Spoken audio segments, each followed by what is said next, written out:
Sud Radio, l'œil de l'expert. L'œil de l'expert aujourd'hui, c'est Dominique Besnéard. Bonjour Dominique, bonjour, merci Valérie, d'être avec merci de nous. vous revoir. On est ravis de vous accueillir. Gilles est resté pour l'occasion. Producteur, créateur, initiateur de la série 10%, entre autres.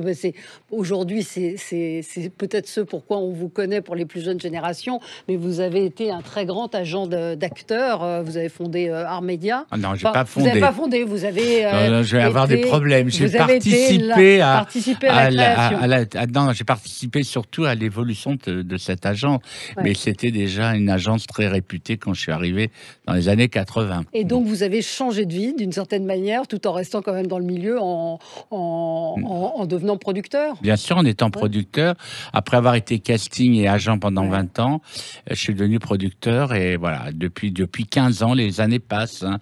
Et c'est vrai que je suis content que 10% ait fait le tour du monde et qu'on puisse bientôt tourner le dernier épisode qui sera un spécial, puisque ça ne sera pas une série de 6 épisodes, mais un film, voilà, un spécial film où on va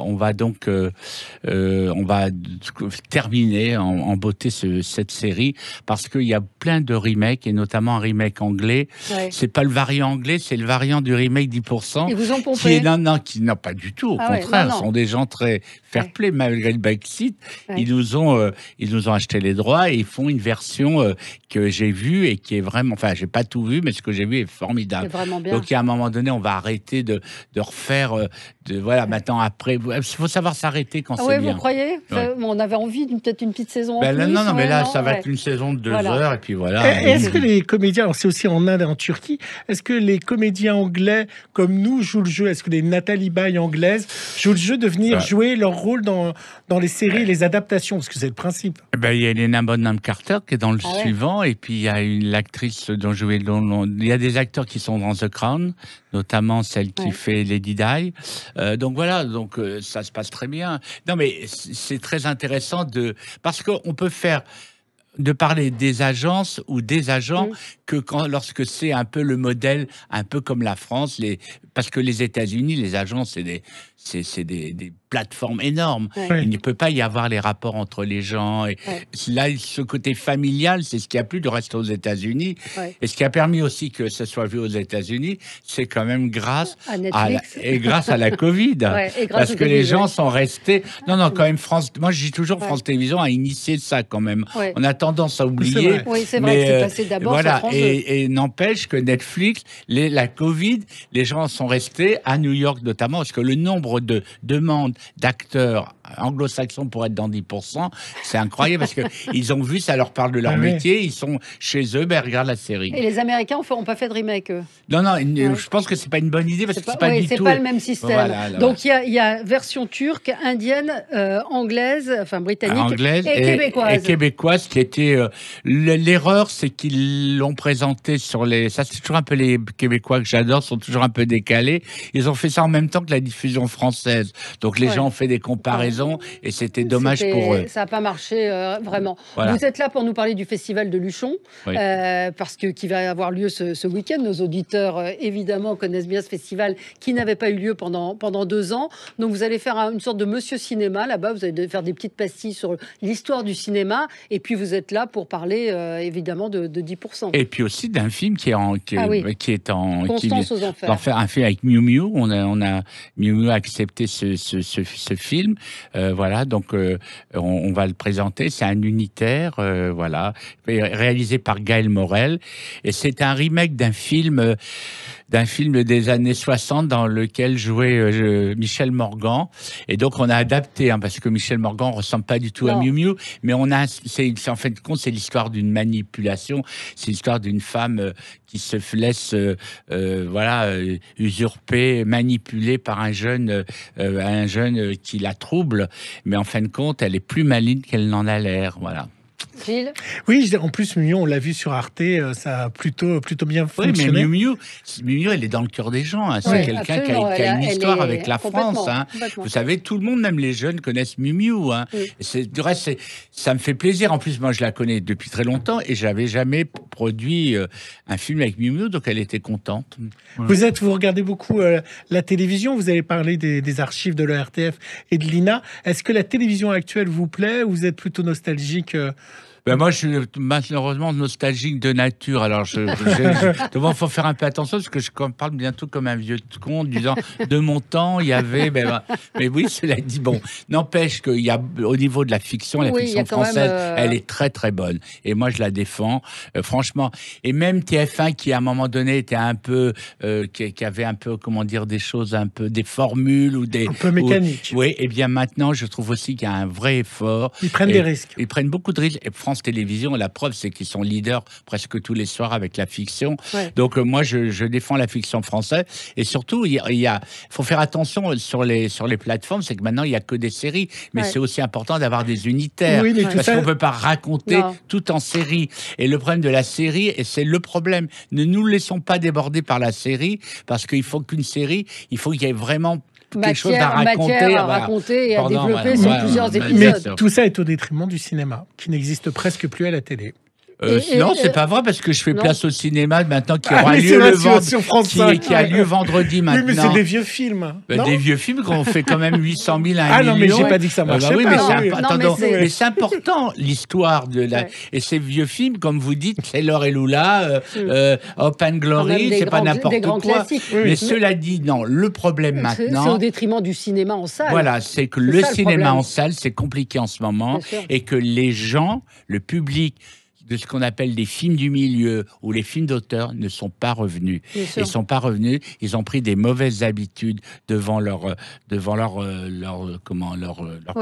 devant leur télé. Et devant la plateforme. Est-ce qu'aujourd'hui, le cinéma est suffisamment différent de ce qu'on peut voir à la télévision sur certains films? Non, parce que cette année, honnêtement, parce que moi je m'occupe du festival francophone d'Angoulême, je peux vous dire que cette année, il y a des films d'une grande qualité qui malheureusement, il y a eu un tel embouteillage à cause de, pendant 2 ans, ils sont restés sur les étagères, bien qu'ils ne sont plus, il n'y a plus de copies, mais je peux vous dire que c'est ça, et il y a plein de films qui sont passés inaperçus ou qui auraient pu avoir un plus gros succès, ne serait-ce que le film de notre ami Yvan Attal, qui est un film merveilleux, qui est un film dont on a besoin en ce moment et qui malheureusement n'a pas eu le succès escompté.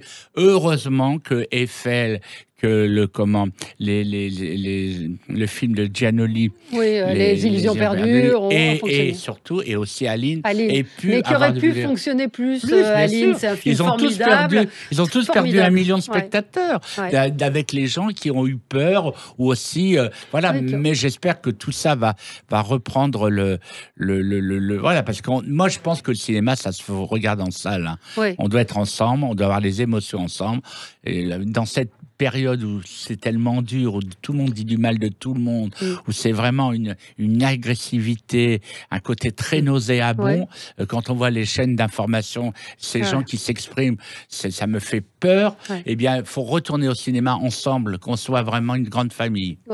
Est-ce qu'avec les plateformes, on n'a pas pris des mauvaises habitudes, sauf que d'être avec le coca, allongé dans le canapé? Justement, moi quand je regarde un film, généralement, je vais faire pipi, après je vais prendre un café et je suis pas dedans. Je suis pas dedans. Alors qu'une série, on a le temps en 50 minutes de se retenir, mais pas forcément sur un film. Sur un film. Donc il faut retourner au cinéma. Bien sûr. Et ce festival de Luchon, alors il est consacré à la télévision. Il y a une place qui est consacrée à l'Espagne cette année. Mais il y a le meilleur de la fiction, le meilleur des documentaires. André Dussolier est le invité président. d'honneur. Et puis il y a aussi Colline Serrault qui est présidente. Et je vu que Mireille Dumas dirige les documentaires. En plus, c'est des grandes personnalités. Et voilà. C'est un festival qui est accessible au grand public? Moi, quand j'y suis allé il y a 2 ans, c'est peut-être la 3e fois que j'y vais, j'ai toujours adoré parce que il y a quand même... Et puis j'aime bien ce genre de festival où il y a des bénévoles. On sent que les gens, ils se retrouvent. Ça fait vivre la vie, là. Nous, à Angoulême, on n'a pas de bénévoles parce que nous, on est obligé vu qu'on est assez subventionné bien par la région, c'est normal, par la région et par la ville, c'est normal qu'on paye les gens. Ouais. Mais ça, et nous, ça dure quand même maintenant, on a vraiment une force de frappe, Angoulême. Mais Luchon, de repartir comme ça, voilà, de repartir comme ça fait vraiment plaisir pour Luchon. Ouais. Moi, je voulais revenir à votre métier, votre premier métier d'argent artistique. Est-ce que finalement, les comédiennes comme Nathalie Baye, ou Isabelle Adjani, ou Laura Smet, elles reviennent vers vous quand elles ont besoin d'un conseil, ou elles reviennent vers leur agent? Nathalie Baye, bien sûr, parce que dès qu'elle a un c'est doute... horrible pour l'autre agent. Mais non, parce que l'autre agent, c'est horrible. Mais l'autre agent, mais vous savez qui c'est? C'est comment celle qui a inspiré 10%, Elisabeth Tanner. Donc je la connais. C'est le personnage d'Andrea. Donc moins, elle drive pas sur Mythique, mais sinon le reste, c'est elle. Eh bien, je peux vous dire que non, parce que Nathalie Baye, c'est une amie intime. Oui, c'est ça, c'est que vous êtes devenus amis avec la plupart des artistes. Et puis que quand elle a un doute, elle demande à Elisabeth mon avis, et ça va très bien. Donc vous continuez à être agent un peu. Laura Smet, j'ai vu vendredi, elle m'a donné un scénario à lire. Oui. Voilà. Donc en même temps, je vais leur prendre 10%, mais elle ne me propose pas. Elle ne vous propose pas. Elle dit c'est l'amitié. Ben voilà. Et le rôle de producteur, qu'est-ce qui vous plaît justement dans ça? Vous choisissez comment justement ce que vous allez produire? J'essaie de choisir. À la télévision, ça se passe très bien. J'ai fait beaucoup de choses avec Lynn Renaud, et je vais refaire un truc avec Lynn Renaud, parce que d'abord, Lynn Renaud, c'est mon amie. Et puis surtout, elle sait que je la protège et que voilà. Mais sinon, je vais faire une nouvelle série réalisée par Marc Fitoussi, qui a fait des épisodes de 10%, notamment celui avec Sigourney Weaver. Eh bien, nous allons faire une nouvelle série qui s'appelle Ça, c'est Paris, qui se parle du monde du spectacle, un peu inspiré. Je peux pas le dire parce que comme il veut pas qu'on emploie le nom du cabaret qui est avenue Georges V, vous trouverez. Ouais. Et donc moi je voulais faire l'histoire de ce cabaret, mais je trouve que les personnes qui ne sont plus les personnes de l'époque, Bernardin, Monsieur Bernardin, voilà, pour pas citer, j'ai pas cité le nom, sont des gens qui ont inventé, qui ont créé. Oui, mais sauf que Bernardin, c'est pas. Et là maintenant, c'est des gens industrialisés. Voilà. Donc, je le dis à votre place. Donc voilà. Ouais. Donc là, ce que je vais faire, on va s'inspirer de ce que j'ai vécu, parce que moi, Armédia était à côté de ce cabaret. Donc toutes les histoires que je connaissais très bien Bernardin, et donc on va faire ça au Paradis Latin, parce qu'il faut que ce soit un endroit un peu festif, convivial, mais pas trop grand. Ouais. Ça peut pas être ni aux Folies Bergères, ni au Liso, parce que là, c'est des paquebots. Ouais. Mais là, il faut garder. Et là, c'est l'histoire, voilà, de toutes ces filles qui viennent de tous les pays d'Europe. Et Lynn Renaud fera quoi? Quelle aura Lynn Renaud, je sais pas, elle va être obligée de passer par là, parce que on peut pas parler de la revue sans Lynn Renaud. Absolument. La comédienne et le comédien sur lequel vous pariez, dans 5 ans, dans 10 ans, on va en parler. Vous en êtes sûr? Je pense que le garçon qui est dans le film de Giannoli, les illusions perdues. Je trouvais plus le nom. Illusions perdues, ça nous concerne ça. Oui. Les illusions perdues. Le petit voisin, il est absolument formidable. Et moi, il y en a une. Bon, maintenant, elle est bien en place, mais j'aime beaucoup Anaïs Desmoustiers, qui pour moi est une grande actrice. Et alors, du coup, la semaine prochaine, ce sont les Césars. Vous allez aller au César? Peut-être, je vais voir. Oui, maintenant que c'est redevenu normal, voilà. Donc je vais revenir.